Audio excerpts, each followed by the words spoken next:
Yeah, Jesus. as I'm editing videos, I'm realizing that half of them I'm literally like this in them, which is really funny. And I'm like, and I know I have a non-traditional setup, and I really probably should at this point just get like a what do you call it? Webcam? Are they even Sure. called that anymore? I don't know. Whatever. Yes, they are, and they still exist. Yeah, I should probably just get one of those because it'd make my life easier and I wouldn't have to deal with the tablet and all of that. Um, but who knows when that's happening? Because do you want a tax update? Oh yeah. Well, and I mean, I want a tax update, but I know the 19 is waiting on bated breath for a They've tax just been update. waiting. They've And just been waiting.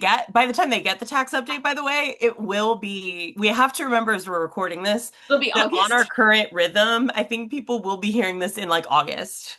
I will have already paid taxes for next year. So just know that when you listen to this, take solace in the fact that whatever's going on is probably resolved. Fingers crossed, we're manifesting. You know, um, Go ahead, tax update. so I haven't logged in yet, but I think that New York accepted my amendment because I got a new bill from them, and I already paid them about 1,500, and I got another bill for 900, which is how much would be left if they went with my number, my Okay. amended number. Yeah. Um, so I need to log in. I got paid today, so I need to log in and see if what that deal is and pay them a little more money. They're not getting the full 900 in one go because who can afford that? But And th frankly, they'll be fine. They can wait. are you sure? I mean, like that pothole on your street is just waiting on my money to fill it. Well, that's right, because yeah, famously our government is very efficient with how they spend money and in ways that are obviously historically directly helpful to citizens, right? To our New York listeners, every time your train is delayed or a bus doesn't show up or what have you, just know it's my fault. It was my Thanks, Adriana. I will say I'm less afraid now. Although, oh my God, I got a fucking thing in the mail from the Social Security Administration. Tell Okay. me the scariest mail you can get. Seeing that fucking shit, I was like, what fresh hell is this? Also, though, a sense of calm has come over me in a sense, and I in a like a truly like acceptance and commitment therapy does work. Where you're Yes, just it like, does.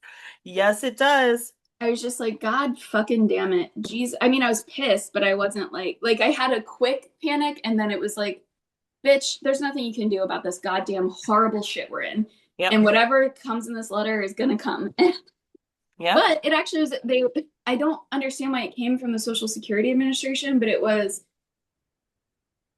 we've reassessed your taxes from 2004 that your individual your not individual income but your fuck like 1099 basically whatever that your 1099 income for there's a word for that but anyway we've reassessed it to this lower amount and I was like let us know if you have questions and I'm like literally I mean I tell it was like a this it was like three sentences one letter. It's like, Okay. wait, so is the Social Security Administration doing tax work now? First of all, probably because they fired everyone in every fucking branch of the government. So, like, I'm sure, honestly, we're going to be getting letters about taxes from fucking Department of Transportation. But, like, yeah, I hold which on. it's Hold not on. scary because it's lower. But, Yeah. Yeah, but hold on. yeah. Really important. Mm-hmm. You said, I don't know if you know that you said this because the context clues led me to believe that we're talking about 2024. That's right.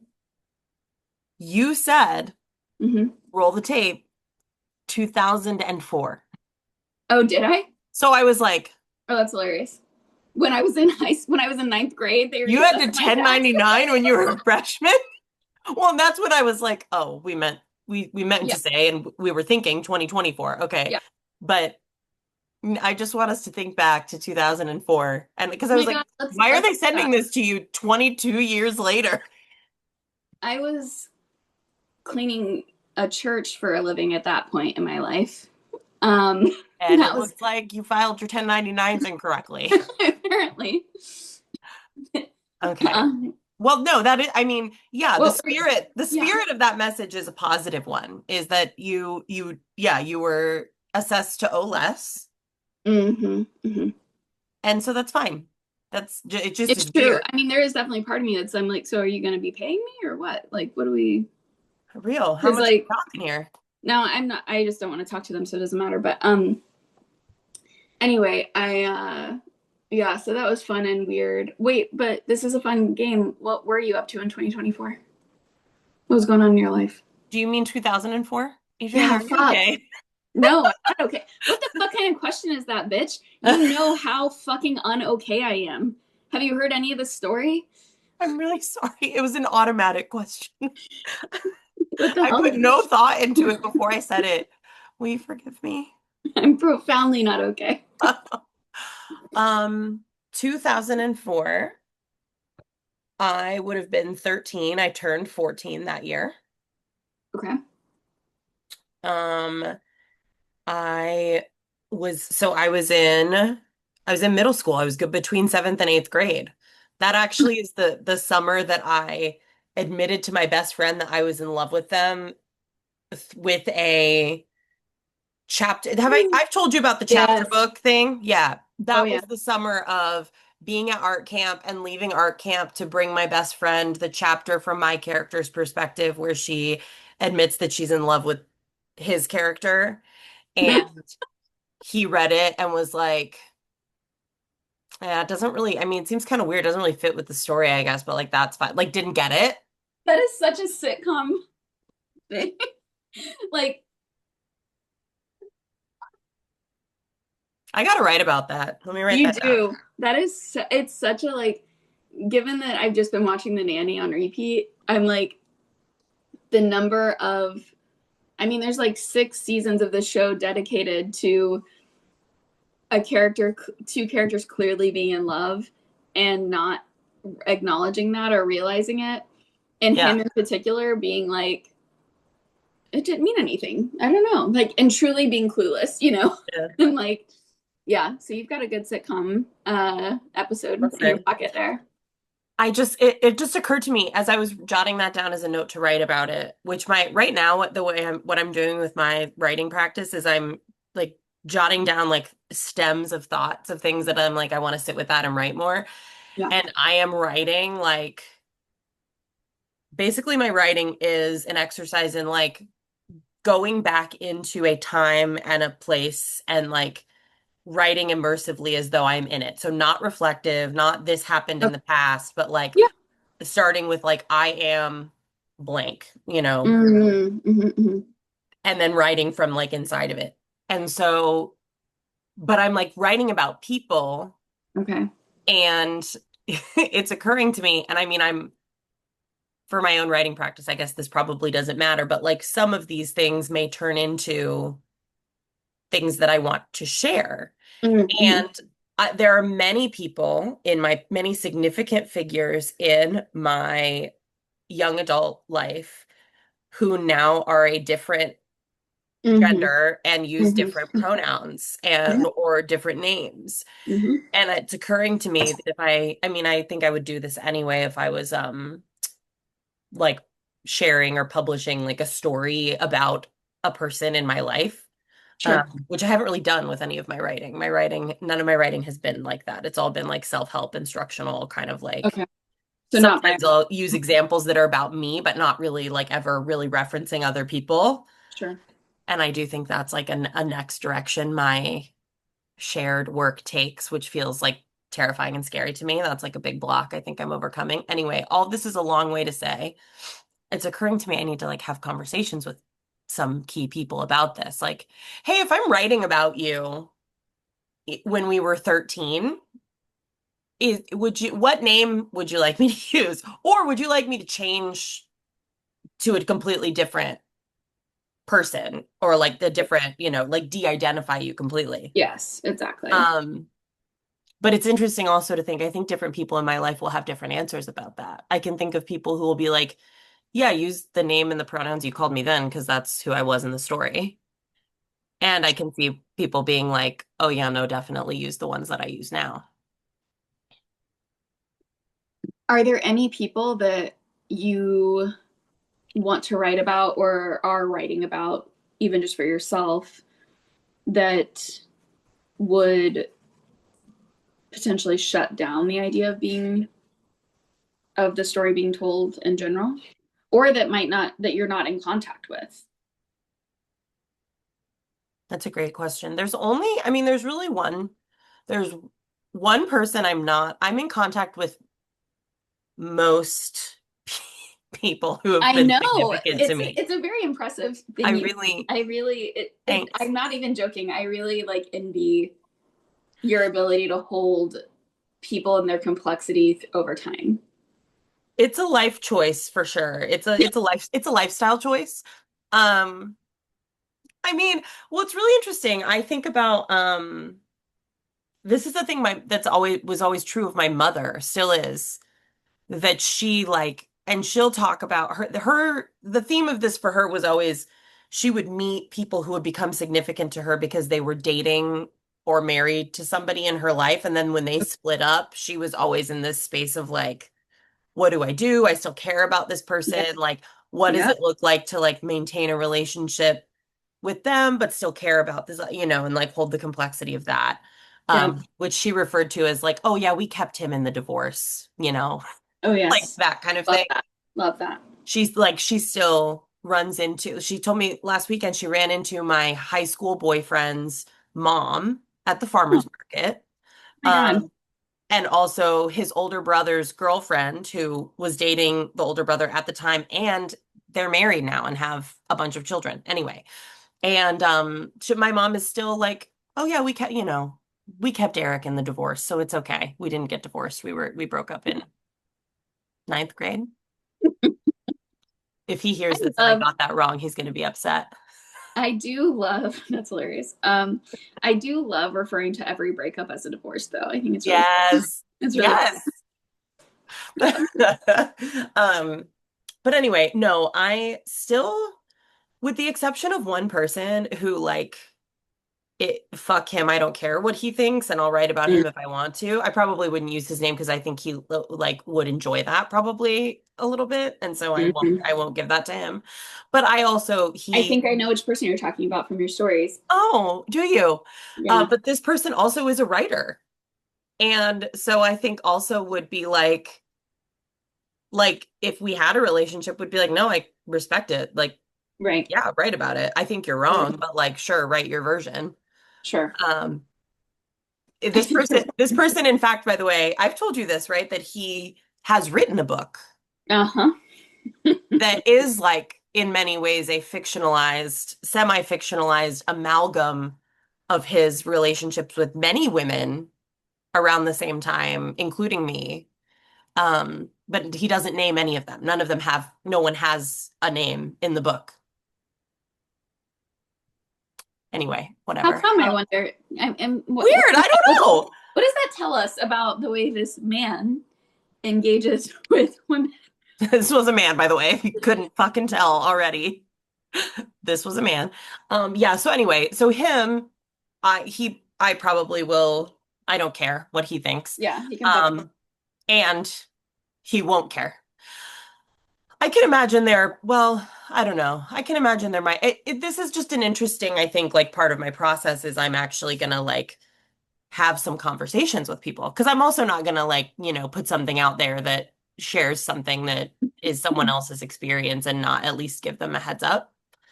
Um, I think it's also an interesting idea to like if they're open to it, even like kind of interview people a little bit about the thing that mhm. you're writing about. Yeah. And like what does it look like to write, excuse me, to narrate a story somehow holding both perspectives, like a written split screen almost.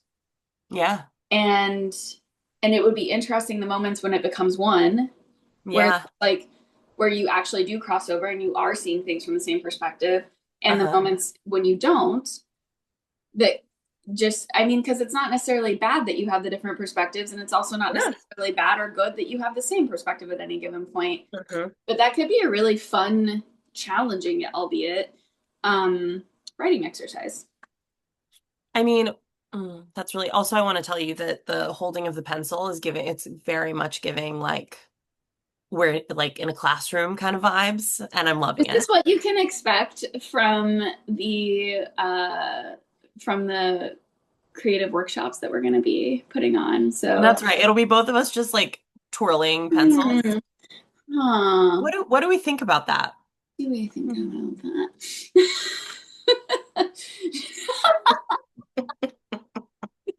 Yours. Drop in for a little bilateral tapping.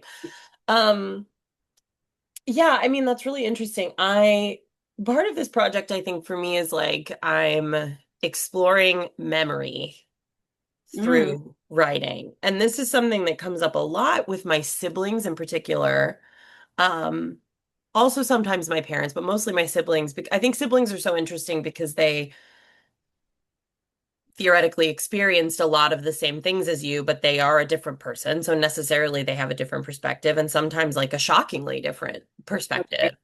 Um, and so for me, I've thought about the notion of like, especially stuff in my childhood about writing about it and then sharing it with them or with one or both of my parents and saying like, does this match how you remember this? Hmm, hmm. Or like, like what do you think of this is my memory of this. There's Hmm. also been something really interesting for me that has happened because I think some of my creative blocks around writing have been about this desire to like I mean with everything in life but writing in particular like do things the right way or communicate things Mm, the correct way. yeah. And when you're writing about anything like personal, it is feels hard to do that, I Hmm. think on many levels.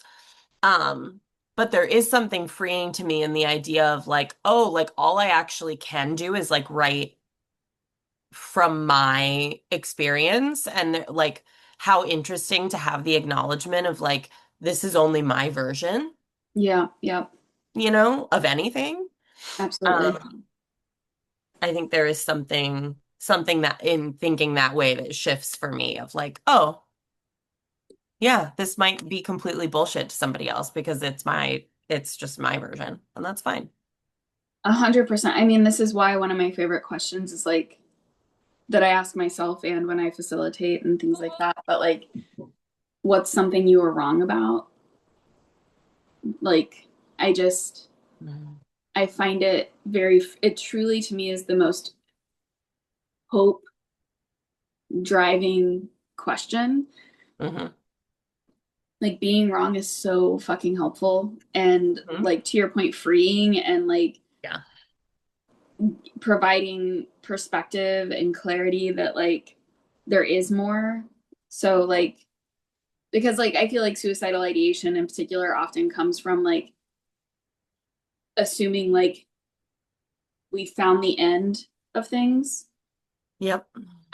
whether it's that this feeling is it forever or like the monotony of life is this forever or Yeah. what have you, like, but we it's very and I say this as someone who experiences it, so with no shade to anyone else who experiences this, but like it is a very um suicidal ideation often is rooted for me, and I think for most of us, in limited beliefs that Yeah. absolutely have the capacity to be challenged. Um, Not, I say that at all with no anticipation of that being easy, given that I'm doing most things from bed these days. These days, fuck the last year, really. I've basically lived in my bed, so it's okay. Mhm. That's right. That's right. That's awesome though. I love that you're exploring um like a different writing approach in general Hmm. that you're thinking about publishing again, Hmm. and that it like is going to spur kind of a web of communication that you maybe wouldn't have planned on otherwise. Yeah.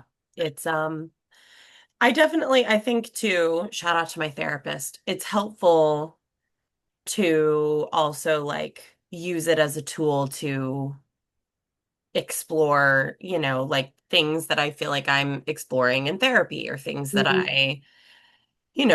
they're very much are like stories I have about my past experiences or whatever that I think spending time in them is Yes. helpful. So it also very much is like a therapeutic like part of the healing practice.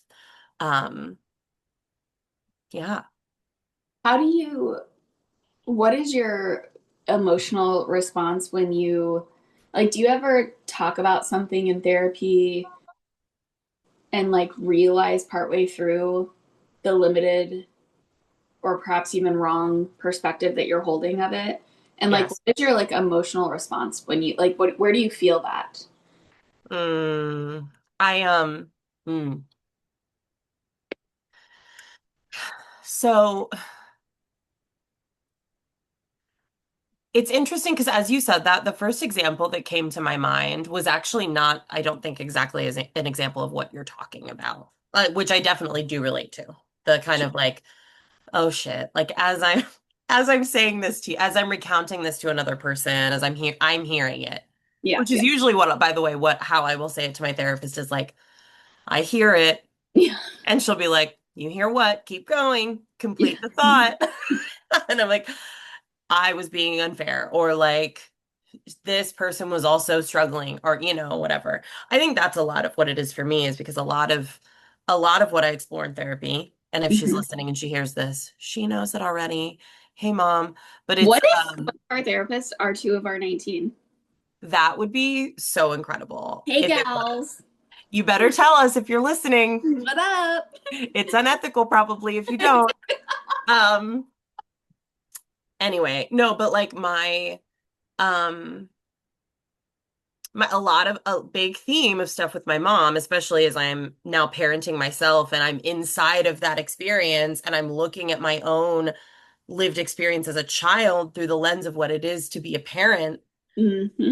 Mm-hmm. There's a lot of like, oh, I've been like leading up to being a parent, I was working with a certain narrative of like my childhood and what it meant, and oh, these are the ways I like didn't get things that I needed, without the dimension of, oh my God, being a parent is so hard. Mm. And like in a way that it feels obvious, and But it's but it's not like and I came, before I was parenting, I shared basically the exact same orientation you have, which is like, I'm not a parent, but I have so much respect for parents. I'm not a parent, but I get that like it's complicated and it's all of the things, right? That like that level of regard, but it's right, so different to live in it. dude.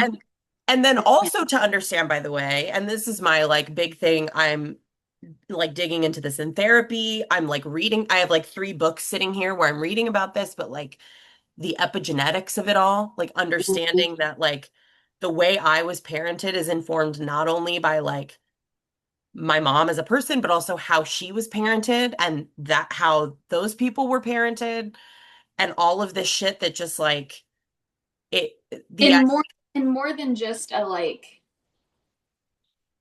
psychoanalysis way, I think, which is fascinating, right? Because like the sure. psychoanalysis of it, that logic has always made sense to me. I'm like, oh, I see. Like my parents chose not to spank us because of how they were when they were kids. They chose not to make us clean our plates because of that being their life, you know? Or like they do this thing because their parent did it to them, or like it's those paths make a lot of sense to me. It's when you and my therapist opened up the like again epigenetics element of it, Yeah. that's like no, this is, it's not just like choice and Yes. consciousness. We're talking about like at a cellular level Yes. what's Yes. happening here. And that I was like, that I truly, I had no fucking idea about, had never heard of until my therapist and you started talking about it. Mm, Very fascinating stuff. dude. And so it's like, yeah, when I like hear about like things that happened in my like ancestry that were quite traumatic, I'm like, oh, that like lives in my body. That's like living in my body. I have reactions to things that are completely unconscious. Right. And to be carrying all of that and then to be and to have the kind of like responsibility of being still the secure together like No. nervous system charging station for other human beings. Well put. And yikes. Yikes is right. So anyway, so all that is to say, I have a lot of moments like that where or I have had a lot of moments like that where I've been like recounting something and realizing like, oh my God, that must have been so hard for my mom. Mm-hmm. And like that doesn't mean that whatever that thing was didn't also have an impact on me that is real and important and I have to acknowledge. Mm-hmm. But like also that's a whole person. It's also like there's the kind of like and again, that's a thing that like coming out of my mouth it feels obvious, but to just realize like all of the branches that flow into Yeah. one person Yes. is I don't know. So it's kind of blowing my mind a little bit. But it's where do I feel that in my body though, in that moment? I mean, I think I make a joke out of it because anytime I'm uncomfortable, I joke about it. That doesn't track.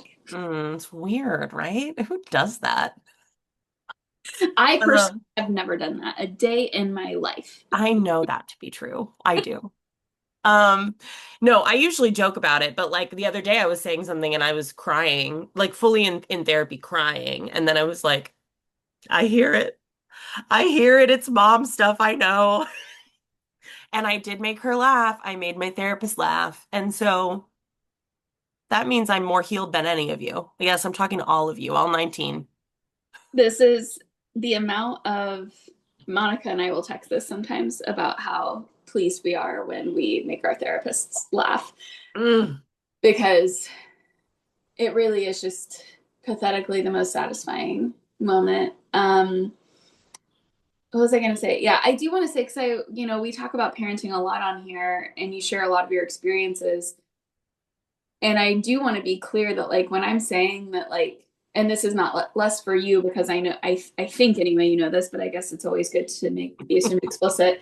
Um, but like for the 19, when I say it's never been unclear to me how hard parenting is and like how intense that is, and the language I often use is the commitment that it would be, which let's unpack that, shall we? I that's the moment where it's like, I hear it. I hear it. Like for the 19 to know that I when I go through and edit again, yes, shockingly, these episodes are usually edited.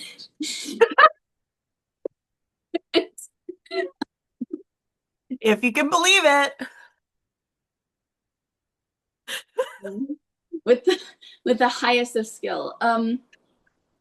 But I mean, I have to listen to myself say some of the dumbest shit on here, and so trust that I do hear it. And also, when I say that, I'm still aware that I have no idea what it is to be a parent. Like, Mm. even though I'm saying like it's never been a mystery to me how intense that would be and the commitment that it would take and all of that, and that is true. And much like the metaphor I would use is like uh going to the dentist and getting like a tooth pulled or something. Something that's like really unfun and does hurt. It's like Hmm. before I had ever had it done, I was pretty fucking clear how shitty it was going to Yeah. be. Yeah. Like there Yep. was no part of me that was like, I bet this isn't going to be as bad as I think it is. No, I think it's going to be as bad as I think it is. And yet getting it done was harder and different than I ever could have imagined, you know? So, again, fire is hot, but there's a difference between knowing that and actually sticking your hand in a flame, you know? Um, Not to get Humean on you guys. I fucking hate Hume, to be clear. Not my favorite philosopher, but oh, we froze right at the time that I started talking about philosophy. That's good. That makes sense. That's helpful for everyone. No one needs that. Oh wait, you're back. Cool. Good. I'm Okay. back. I'm back. Um, Did I freeze? you did right when I started talking about philosophy. It was perfect.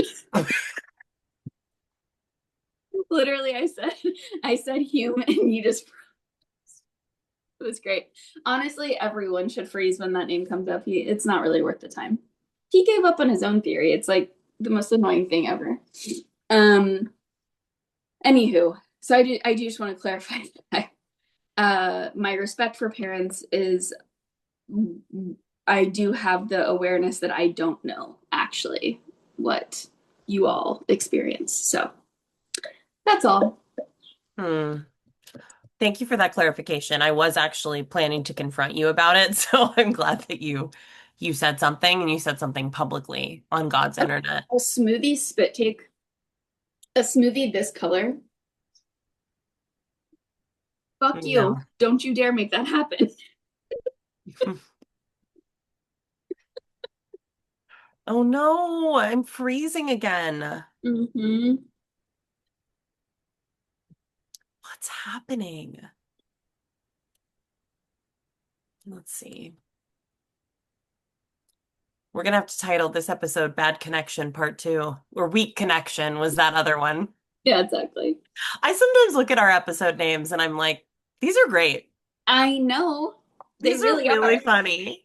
I know. You know what? I feel like we should release at some point the list because I have a note on my phone of all of the ones that I send you that you have to choose from.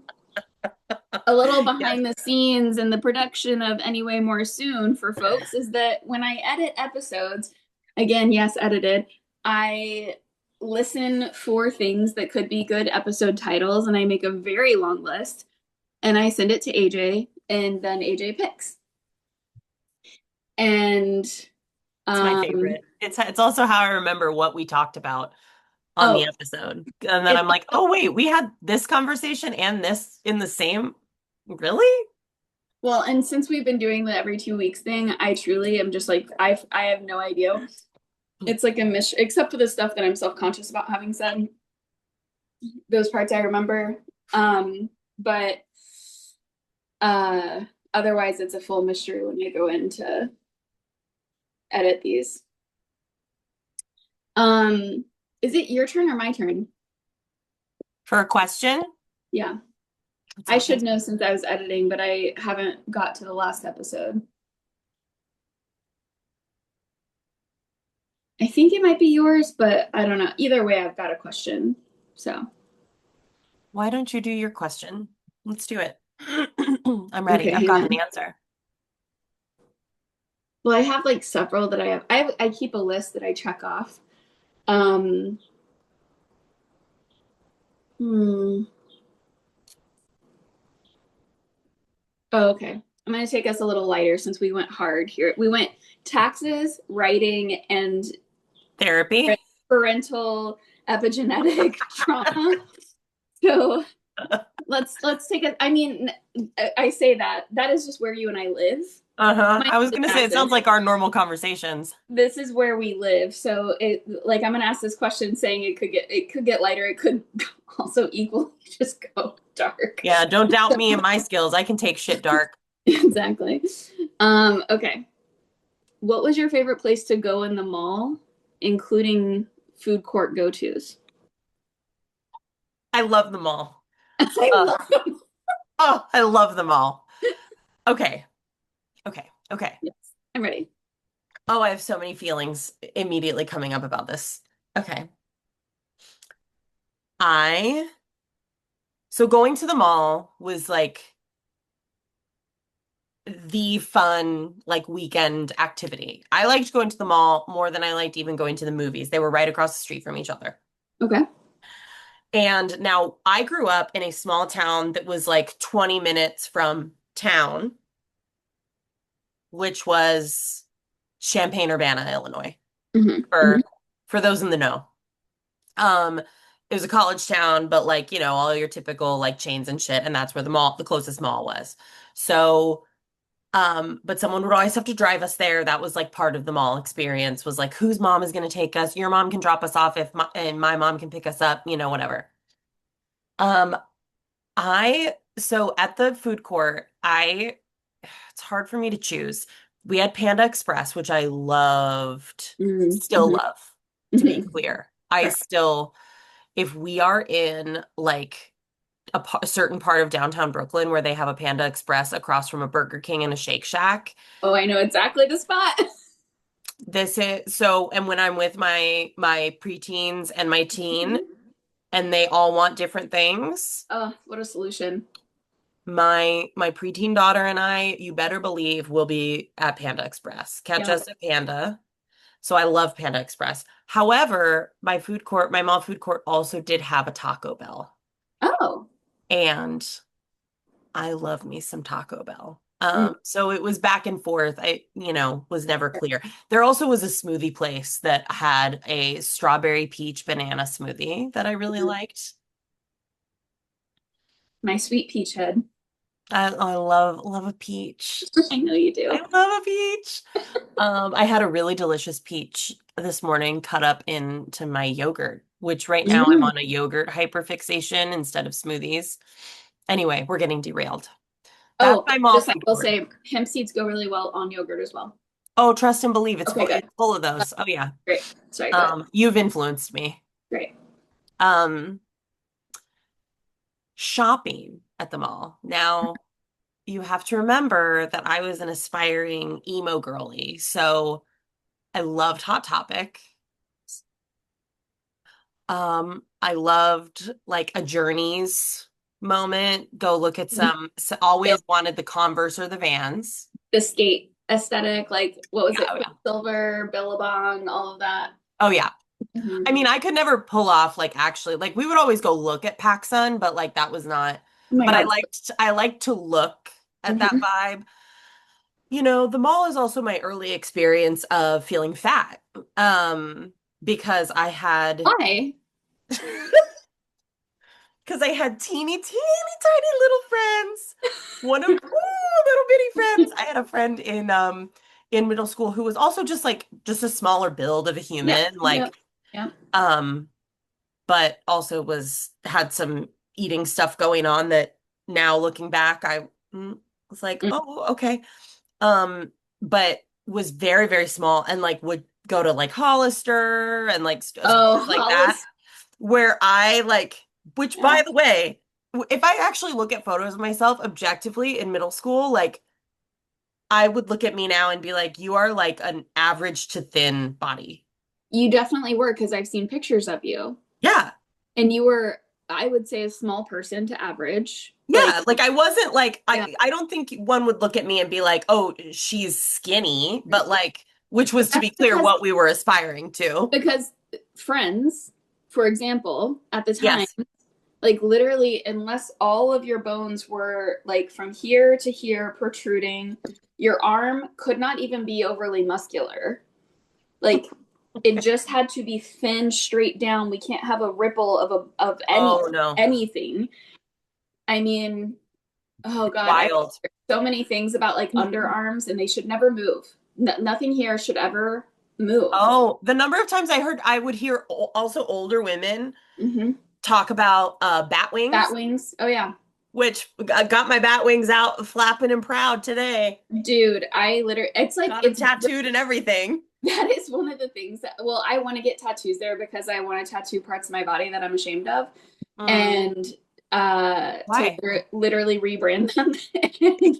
um, I'm like that is one area that like people think these for anyone who's around young people, especially I would say young femme-identified people. Mm-hmm. If you think these things don't stick, Oh, they sure do, I baby. need you to know that I literally am aware of what my arms look like.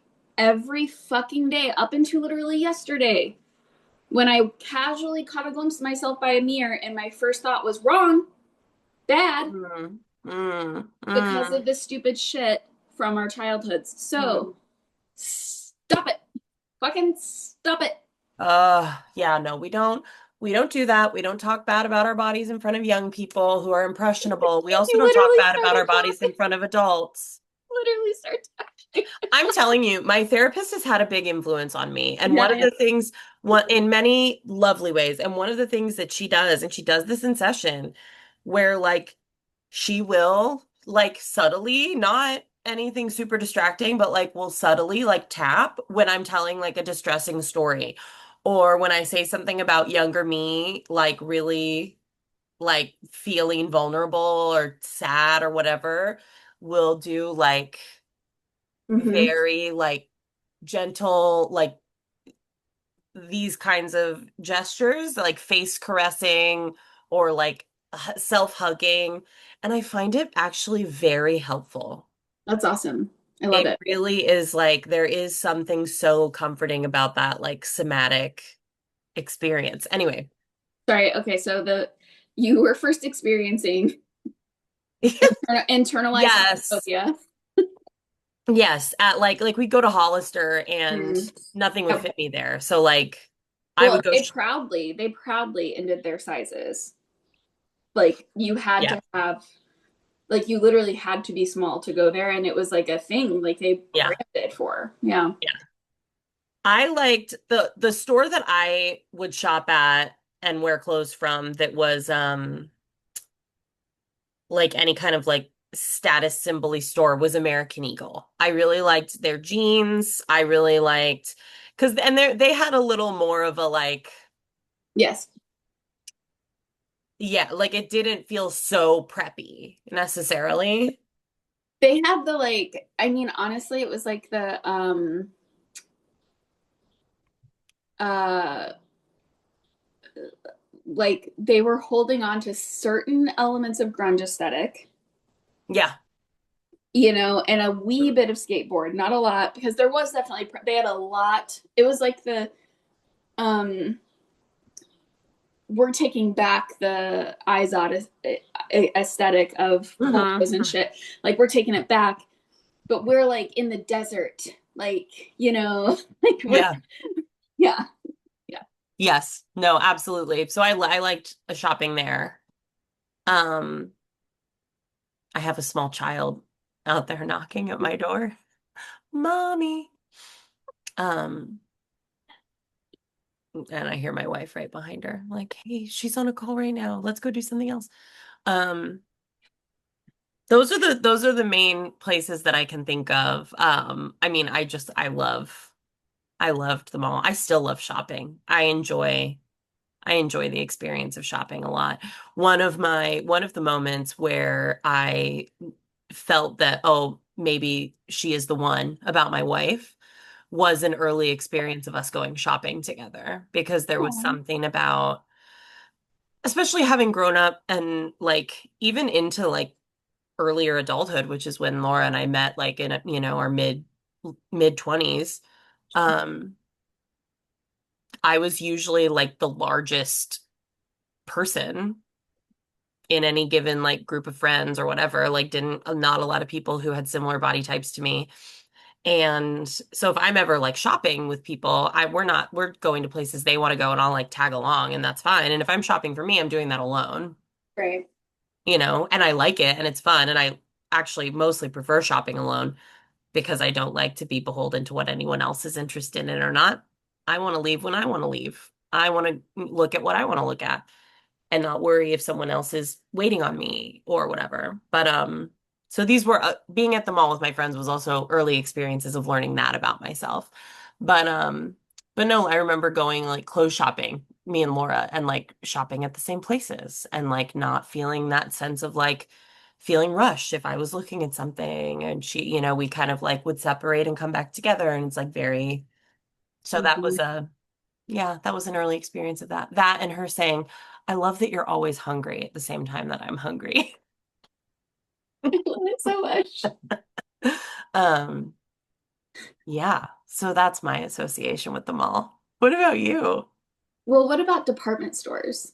Did you have any, like, what are your experiences of department stores? Well, so we had our mall was built like I guess kind of like a plus sign. And so they had the Hmm. big department store. They had four big department stores, and every like corridor led to a big department store at the end. So we had Macy's, Mm, Bergner's, mm. Sears, and another one I'm not remembering. Yeah, I don't know. I don't know which one I'm not remembering, but Macy's, Bergner's, and then maybe the other one was the food court. But we shopped a lot at Macy's. My Mm. grandmother really liked Bergner's though. I've never heard of that one. It's I think it's called different things in different places, but it all has the same kind of like no, let me look it up. It had like this symbol that was like the logo that we would go like to other places and we would see the logo, but the store would be called something else. So maybe it was just called something else where you were. Oh, but it's saying okay, it was a beloved Midwestern department store chain founded in 1889 in Peoria, Illinois. Hilarious. But look, do you recognize like this? I don't. Oh, okay. So maybe not, but they were like named other things. Oh my God. One of the Wikipedia sections on here it's like type, industry, of the business, and then it's fate, bankruptcy. That's amazing. That is Fate. absolutely amazing. Anyway, Curious. oh, Bonton. They were also called Bonton in some places. Anyway, yeah, but I don't know. I didn't love the department stores as much. I did have a friend whose mom worked at the makeup counter in one of Oh, them. And so that was fun to go visit her. And we that is would so like smell all the perfumes. I did love trying perfume in the department stores. That was one of my favorite things. I still really enjoy a fragrance. um oh, curious. Um I was trying to find there was a department store that we had that I can't remember the name of. I can like see it, but I can't remember the name for the life of me. Anyway, um, so there was a smaller mall in Anderson, Indiana, which is about 15-20 minutes away from where I grew up. Yep. Um, that was certainly our most common one to go to, but when I say smaller, I mean like there was one department store Mm. and um I mean, honestly, I like most of the stores in it aren't even chains that you would know. Oh, okay. Like there was We have like, a little one like that in Urbana, Illinois. yeah. And so there was the department store, which again I was trying to find the name of, but I can't find it. Maybe if I looked up the Anderson one in particular, hang on. But Indiana Mall. Okay, hang on. Let's see. The thing remember most about that one is, hang on, wait, history. Okay. I'm surprised. Elder Beerman. That was it. Oh. And so Elder Beerman, oh, they did have a Sears there, yeah. Um, but the Sears was like a really small Sears. And um, yeah, so anyhow, we did have that one. The thing I remember about it is that they had a pizza place that did like New York style slices of pizza called Mm. Luca's Pizza. Okay. And it was like occasionally on Sunday after church, mom would take us when we were really little there and get pizza. And it was just like the fucking best thing ever. Hell yeah. And I remember I was super hungry after church once and I was like, I want 3 slices. And I mean, they're New York style, like they're huge fucking slices of pizza. And the Hmm. guy working was like, I don't think so, honey. like, um, but I also remember at that mall, um, was the first time I got like lost, and it was very brief. It was honestly probably like 2 minutes, but looking around and not seeing my person and just seeing a crowd of people and Yeah. like, oh, I can still feel it in my like the Mm. uh-oh, no, Hmm. no. And yeah, so that was our most common one to go to. There wasn't a food court or anything. There was that, and then there was the pizza place, and then I remember at one point Garfield's restaurant opened there. That was like a fancy sit down restaurant. Ooh. And the thing I remembered about it was like there's fast food cheeseburgers, and then there's fancy restaurant cheeseburgers, Hmm. and they had, and I could never. To me, it's like two totally different things, equally good, just a different Very craving, different. you Hmm. know? Hmm. And so if you're craving a fancy cheeseburger, it's a whole different experience than a fast food burger. Hmm. And um so and we very rarely went there because my mom was a pizza person, but I remember with like my friends, if we went, their parents often wanted to go there to sit down and eat. Um and then Indianapolis has a lot of malls. They had one that was very famous for a while, Circle City Mall, that is like if you are driving through Indianapolis, there's and you're going like around the circle. I forget which street it is that when you go out from the circle, there's a pedestrian bridge with this ornate glass arch structure that surrounds it instead of just a normal ped bridge that's just Yeah. covered. Um, and that is big enough for like concerts and like small like it's Oh. where the children's choir every year the Indianapolis Children's Choir does like the holiday song like Mm-hmm. that's televised and stuff. Hmm. Um and anyway, Circle Circle Center Mall was a part of that. And I just remember like the top floor of it, they turned into like an arcade and like they had an IMAX. They had like it because it was in a sky, it was in multiple skyscrapers, right? So it's like Oh, yeah. it was like a layered mall. And this, whereas the malls that we grew up going to were flat. So Right. like Right. you walked this way up escalators. Um, but that was the fancy, like, holy shit, look what Indianapolis has done kind of mall. Yeah. And then um Castleton Mall. Well, so there's Eastgate, Castleton, and Washington Square in Indianapolis Okay. in different parts of the city. Eastgate closed when I was in like junior high or high school. With our family, Castleton was the main one we went to. It was also the first time that a Macy's actually opened in our town or in Indiana. Because there wasn't, it was just J.C. Penney and Sears, and Elder Beerman. But that opened up, and what was the other one? Fuck. Um, it was so fancy. They had a piano player in there. Um, Hang on, Castleton Square Mall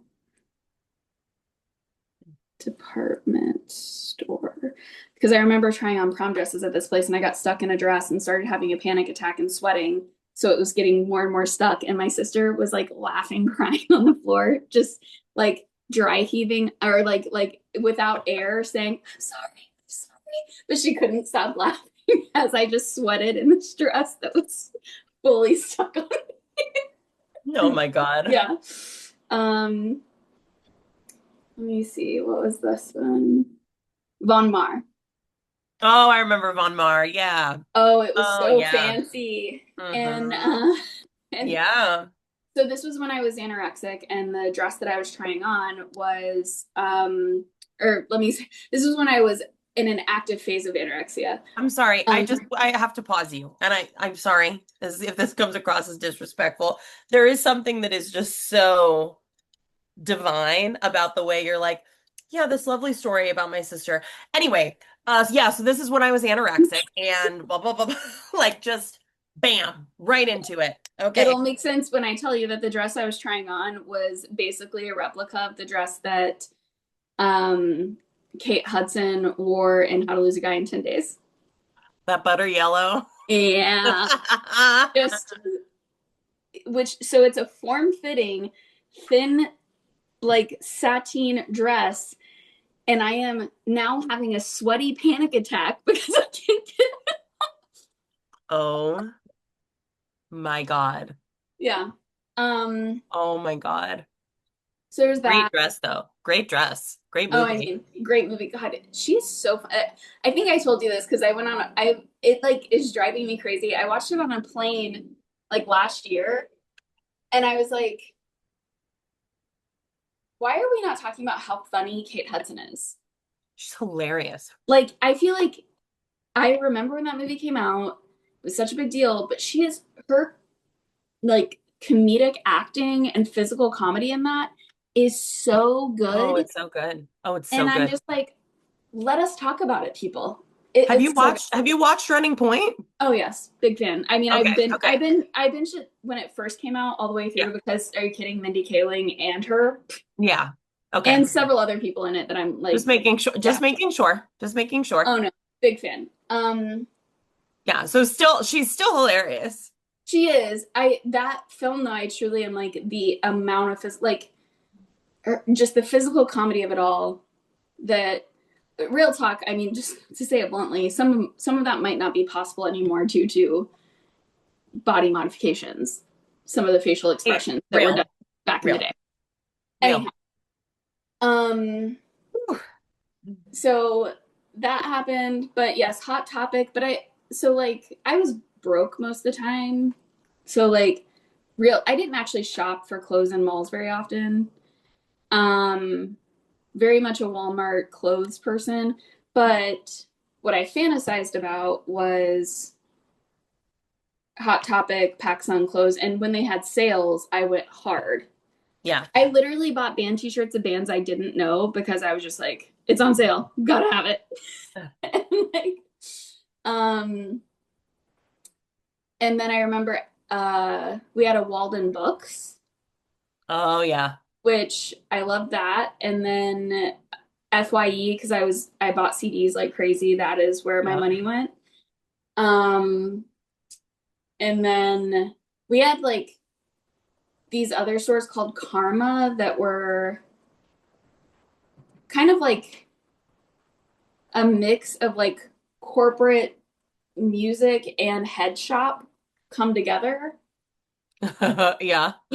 which miss a good head shop, by the way. Mm. God bless them. Come on. Um, I want my hemp necklace with a little glass blown mushroom Yeah. charm on it. Oh my God. Oh, the glass blown charms, period. Hello. That was a really special time. So you were talking about feeling fat for the first time. I mean, 100% Abercrombie and Fitch and Hollister. Hollister more than Abercrombie and Fitch because it was the less preppy version. It was Yeah. like we're surfers here.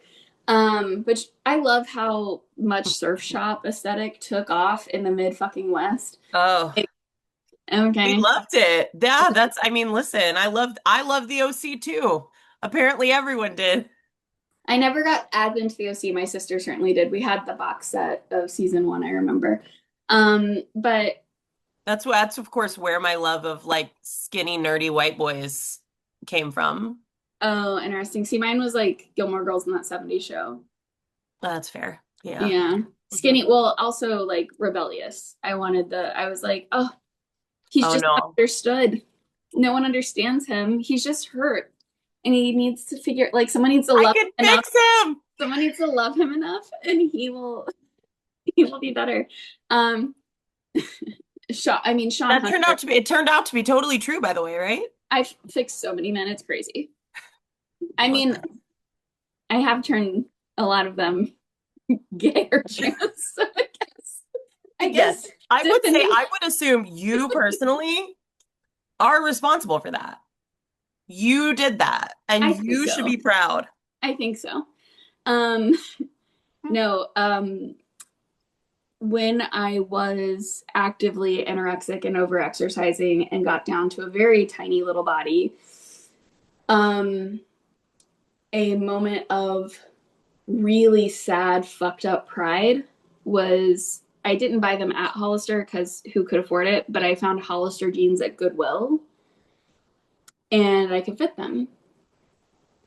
And Oh. they were the second size lower than their top size, which I think they topped out at 8 or something. Like it was like they really, yeah, because it was like it truly was. They and Abercrombie and Fitch were like proud of their evil.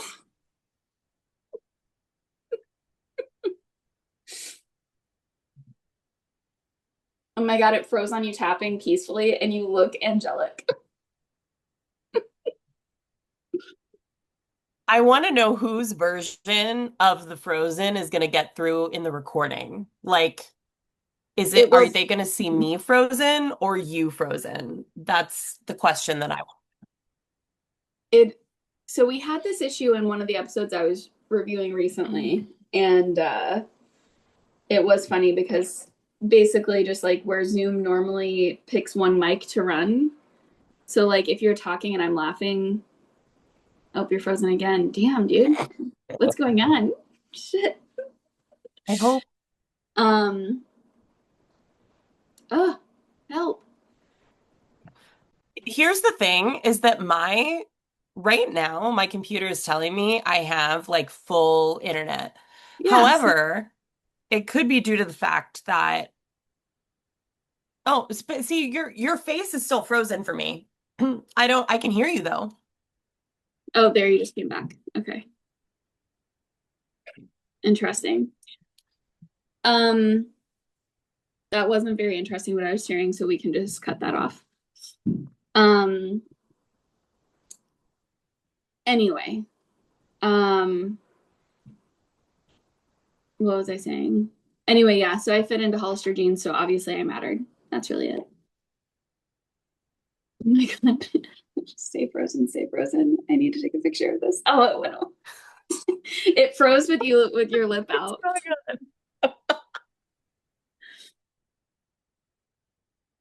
Oh,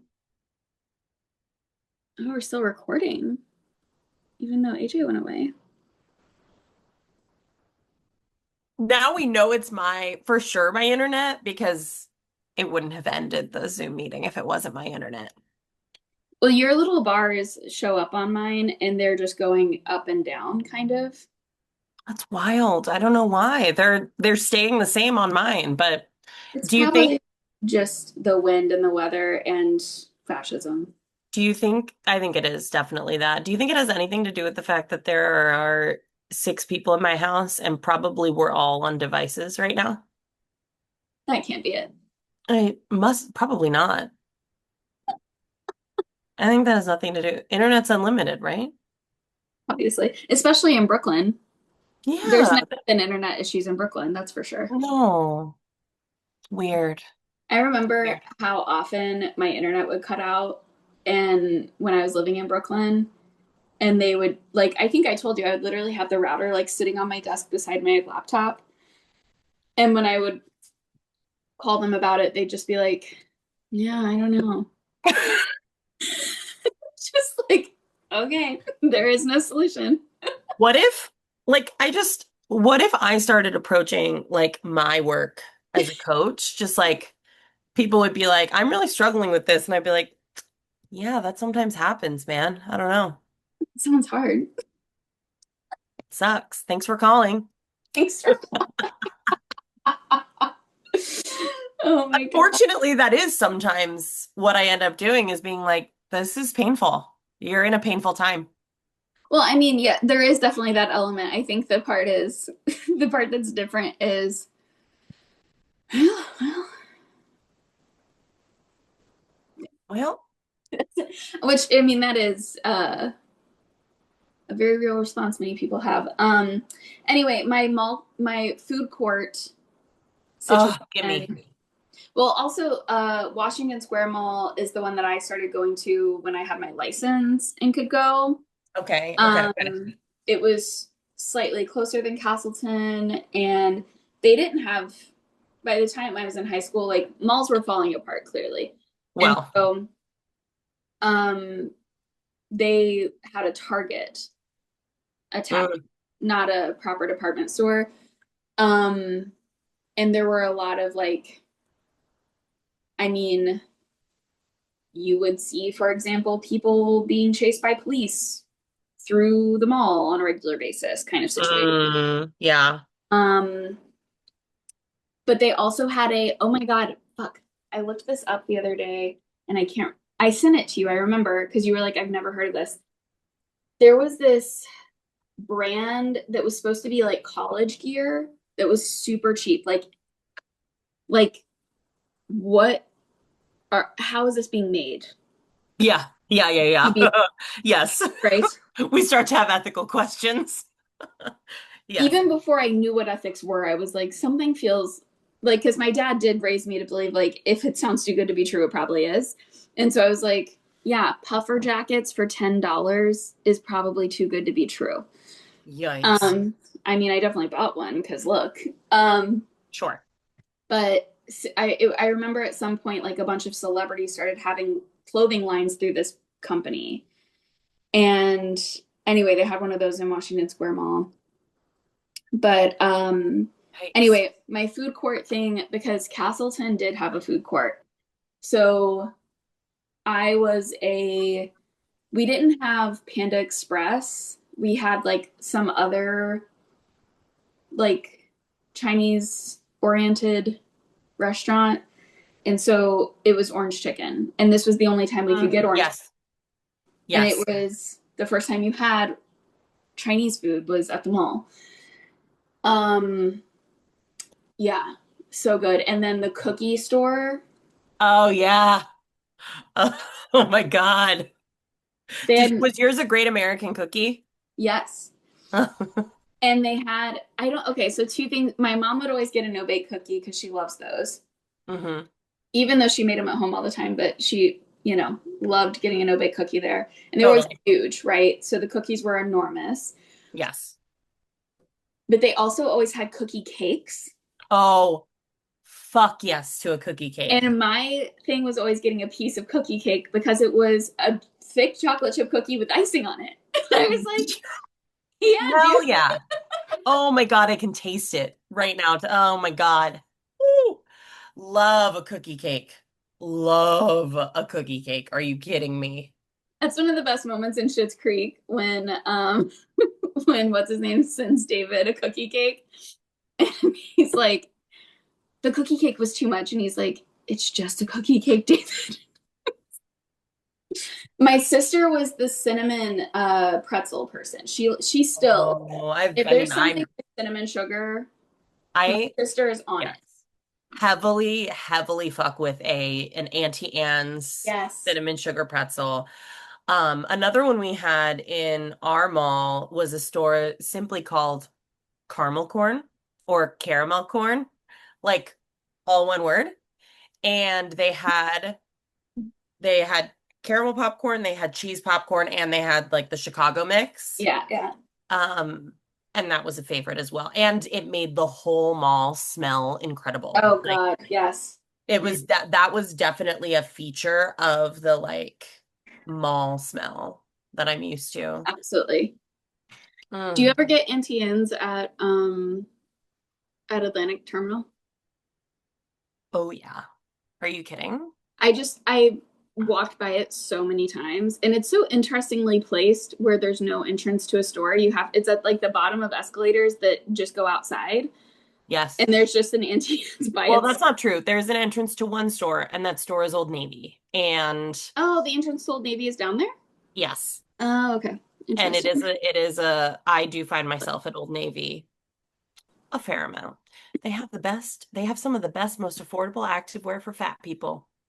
I mean, that's what you've said. And I've heard from literally, I was just talking to someone else recently about this, and because I was complimenting her outfit, and she was like, Old Navy, dude, it's the best thing for fat people. And I was like, awesome. Listen, it's also where this is where the leggings were from that a young woman came up to me and was like, I'm so sorry. Are those Old Navy leggings? Because I saw, not to be weird, but like I saw the little like logo on them and I thought that was Old Navy and I was like, yes. And she was like, "Can I ask you, do you like how they fit? Do they fall down?" Which I love that. I love a moment of like, "Hey, I'm Mhm. going to ask you a question about how something feels on your fat body and I'm asking you because you're fat and so am I." Yes, exactly. But that moment of like, "Yeah, girl, of course I'm going to help you out with deciding what leggings to buy. Hello. Also, I'll shout from the rooftops about these leggings. I have two pairs now." Well, also just like this is how information, even like definitely not with fat women, but certainly not, but also not with women in general, that we don't share enough information Yeah. about like like you just have to find out through so much trial and error, and then you talk when you finally are brave enough to say it to someone, they're like, "Oh yeah, I've already tried that. I could have told you." Da, da, da, da. And it's like, help! We just got to start talking. Say the thing. If you have questions about being a fat person, email anyway more Anyway, soon at at gmail. gmail.com and we will answer all of your questions. We should do a call in. Oh my god, we should do a question for 19. We'll get literally like two questions. Listen, here's the thing. I really mean it. If you are listening, because I know there are people who are listening, and there are a couple of you that listen routinely who then tell me about it and love you, great, glad you're here. Mhm. But if you are listening and you haven't told one of us already that you're listening consistently, like just comment on something wherever you're watching. I know you can leave a comment on both of the places you could be watching this. That's a good point. So say hi. Say Tell hi, us, tell like, us, tell subscribe, us if tell a friend. act like you're a friend because you are at this point, you know everything. That's true. Also, tell us if you would be interested in a Patreon if we were to create one. Ooh, I do like that idea because I don't think I've told you this. I almost left it in a voice note a while back, but I was like, let me work through this thought a little more. But um, But you want a place to share pictures of your butt and not that's not public on the internet, but that's private. I've got plenty of that. Don't you worry. Don't you worry. I'm And you not want to do afraid it of only for paid subscribers on Patreon? not Did I afraid. guess it right? Did I read your mind? You read it perfectly. 10 out of 10, no notes. Um, no, I'm like actively mapping out a plan to get myself off of a smartphone, including off of Spotify. Mm, Um, and that's Spotify's one of the first ones that I wanna stop doing streamers to watch shows as much.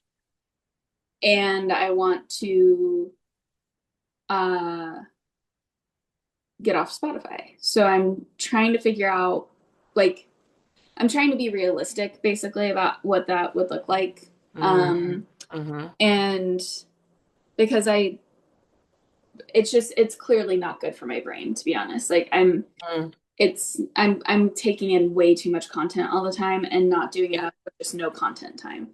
yeah, And I clearly don't have breaks to control it myself and just be like moderation. So, yeah, you know, um, so yeah, but I'm also like, there are things that I'm definitely want to keep that have no intention or issue with the fact that I take in. And I want to figure out how to do it in a way that like keeps those in my life. So yeah. love that. Yeah. Um, what time is it? How long have we been doing this? 2 hours? 3 p.m. No, it's 11:56. We have a few minutes if you'd like to share anything that if there's anything keeping you alive. Is there? What's Um, keeping you alive at this point? I'm gonna say rocks because I've been That's not what I was expecting you to say. I'm going to be completely and totally honest with you. That wasn't what I expected. oh No. oh wait, now I'm I'm curious. I didn't expect to be clear, I don't know what I did expect. Okay, It just wasn't the word rocks. got it. But I love it and I support it. Keep going. You know how Yeah, that I love and support your rocks. I just you know I'm the daughter of a geologist. I get it. I'm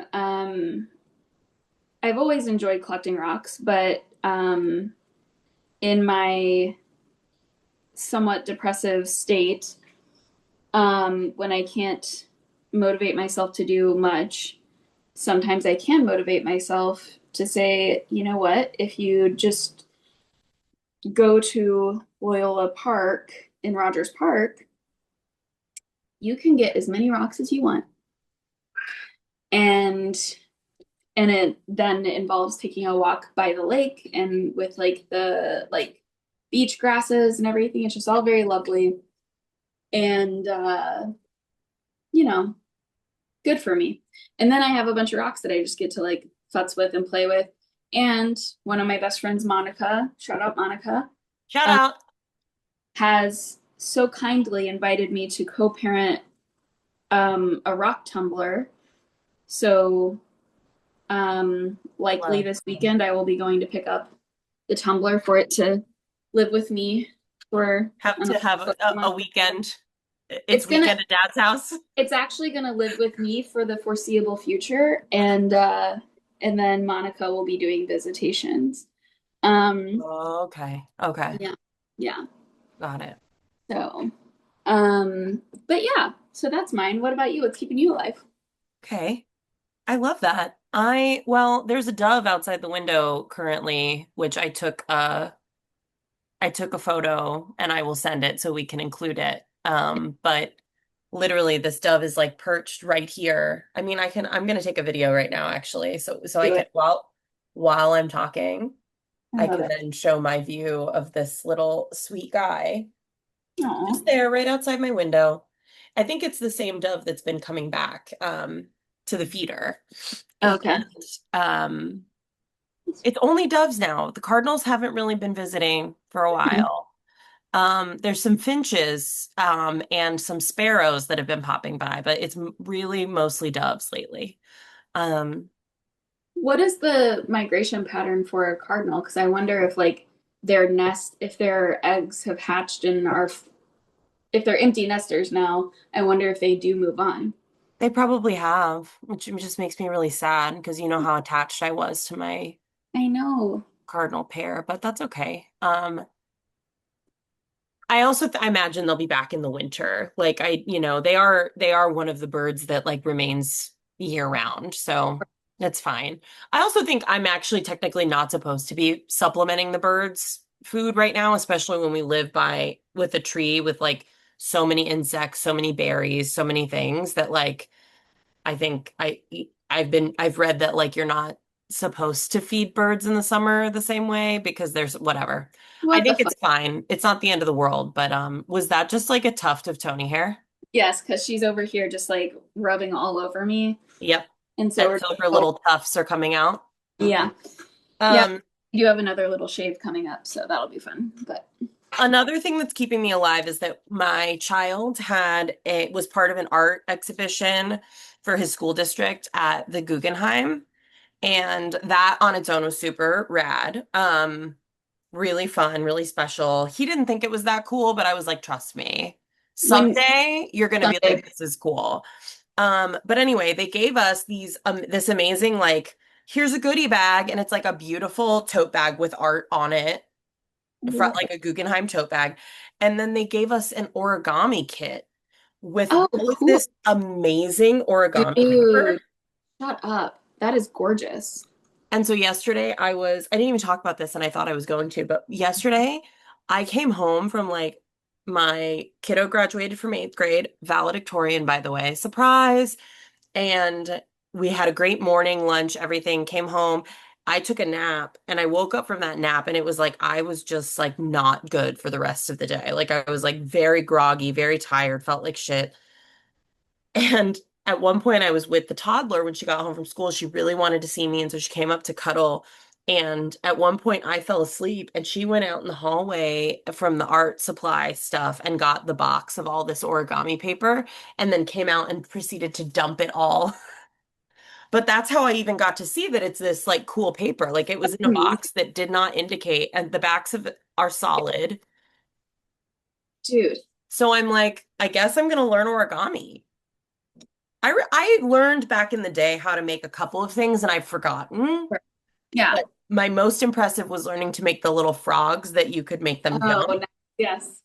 Um, and that's what she wants me to make too. She saw they had a picture of that on the box and she was like, she opened it and was like, "Where's the frog?" And I was like, "Well, Where's the we, we have to make the frog." It also came with like stickers, like little eyes and stuff. Oh, amazing. How fun. So anyway, so I'm feeling delighted by that and excited to make some shit with that. So yeah, just little things. Also that I'm gonna get to see Toy Story 5 twice this weekend. That's a reason to stay alive if there ever was one. No, I am excited because I'm going to Alamo Draft House both times and I will be having a cocktail. Alamo is where I saw the new Spielberg film on Monday night, which was fun. Did Uh, you enjoy it? Do you enjoy that kind of a movie experience? the experience or like that, like Spielberg films, that kind of movie. No, the more so the theater. That type of like Yes, and I mean, I will say I'm more of like, I like a tip, depending what I'm watching. For something like a Spielberg film, it's perfect. Like, let's snack and whatever. Um, if I'm watching like a more like cerebrally challenging film, I you don't want someone walking by you with chicken tenders in the middle of it. I really don't. I also so something this is where my misophonia has gotten worse in the last 5 years is Mm. that I really um who like watching a really intense, you know, art film essentially and in the silence hearing people crunching popcorn. I mean, it's like someone putting nails down a chalkboard for me. That's the sensation that goes through my body. Like I feel it Yeah. in my body. That's hard. Misophonia isn't just like, oh, that's so annoying. What the fuck? Oh It's no, it's literally a like a actual triggered reaction. And particularly in silent spaces when your brain is doing something hard, like trying to understand what's going on in front of you. And the best thing, one of my favorite things in New York City is anthology films. Shout out Anthology, one of the best film houses in the city, and no food. No fucking food. And I love it. I mean, I like having sex. We talked about this. I love going to the movies and having popcorn and stuff. And honestly, that's a partially defensive mechanism so that I don't hear other people if I'm crunching. Um, but yeah. Uh, yeah. So for like just a purely cinematic situation, yeah, Alamo's great. I think it's super fun. Um, I think I've only been like 3 times, but um, perfect for Toy Story, perfect for Spielberg. Because shockingly, if you miss 2 seconds because someone is ordering food right beside you, um, not gonna totally shatter the experience. exactly, exactly. Um, but yeah, Real. um, which the Spielberg movie was fun. Again, I'm not a huge Spielberg person. I love Indiana Jones. Um, those are definitely my favorite Spielbergs, but it was fun. Nothing to like majorly write home about. But what's her name? I told you in a voice. Emily Blunt. Thank you. So good. Yeah, oh Holy yeah, she's shit. so talented. I mean, I was just like, well, this is her movie. She's very talented. Yeah. Like, Yeah. Coleman Domingo Absolutely. also great in it, but she just like, I truly was like, who the fuck are all these other dum dums? Like, she's clearly Mm. one. So funny, so evocative, just stunning performance. 10 out of Love 10. to see it. Love Um, to see it. yeah. So, anyway, watch that new movie and enjoy how amazing she is in I love it. And watch Toy Story 5. it. Go a couple times, you know? A couple times. Why the hell not? Why not? Oh You my only live God. once. You use some of it to go see Toy Story 5 A couple times. a couple times. Oh boy. All right. Well, Well, I guess the only thing to say now is anyway. It's just like, what if I said something completely like, Well, we have done that multiple times in the last couple episodes, and it's very funny that like what we're doing right now happens where one of us says anyway and the other's still talking or doing. anyway. So yeah, I really enjoyed. Okay, for real. Anyway. More soon.